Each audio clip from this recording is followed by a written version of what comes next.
Getting into the latest read on inflation, the Federal Reserve entering the blackout period with the President doubling down his push for lower interest rates. Yeah, remember, just on Friday, and welcome back, John, it's great to have you back.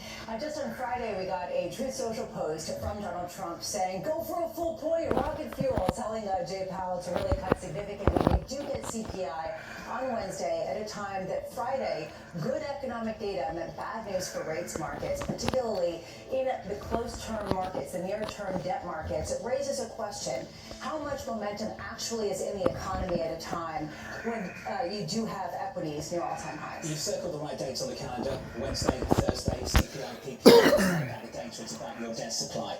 A 10-year bond issue, a 30-year bond issue. If you ask people this week what they'd like to see, I think the outcome of that, they'd like to see that ahead of time to get a real feel for how this week is going to go. Let's just put this into perspective. Everyone has made fun of me for many years for focusing on the bond auctions.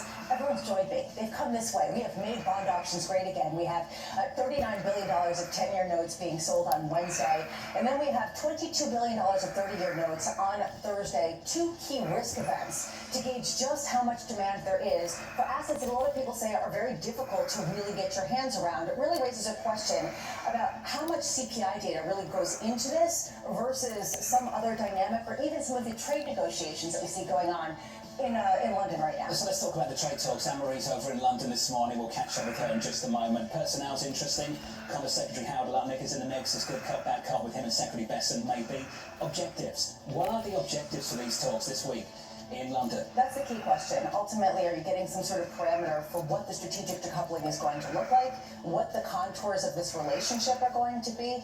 Do you get a sense of just a reaffirmation of what they got in Switzerland, particularly when it comes to rare earth minerals? It really spotlights the dependence the U.S. has on China, not only for the rare earth minerals, but for the distillation of these, which is actually very difficult. That is 90% coming from China, and it raises this question of how does the U.S.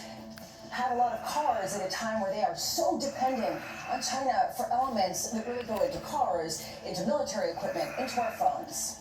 Equity markets very close to all-time highs as these trade talks kick off in London. Equity futures this morning positive by not even 0.1%. Coming up this hour, the lineup looks like this. We'll catch up with Keith Lerner of Truist after upgrading US equities, Elizabeth Economy of the Hoover Institution as the US and China come to the table, and Andrew Honhorst of Citi pushing back his call for the first interest rate cut. We begin this hour with our top story. The US and China set to resume trade talks today in London. Joining us on the ground is Anne-Marie. AMH, good to catch up with you. Let's talk about objectives. We know the stage is set for the US and China. What is the ultimate goal this week?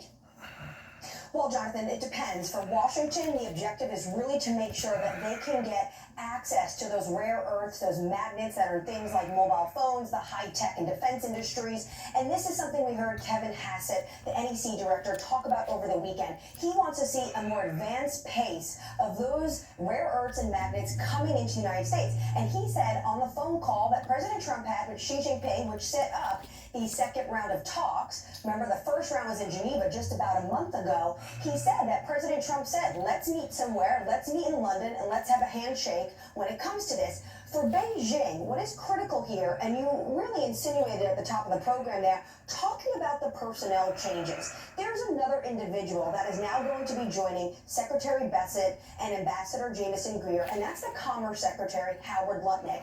And Signal put out a note talking about the fact that now that we have Howard Lutnick at the table, this could potentially signal that President Trump is willing to ease export controls on the semiconductor industry, or potentially it's at least the White House putting that on the table. Both of these issues, for the United States rare earths and for China's semiconductor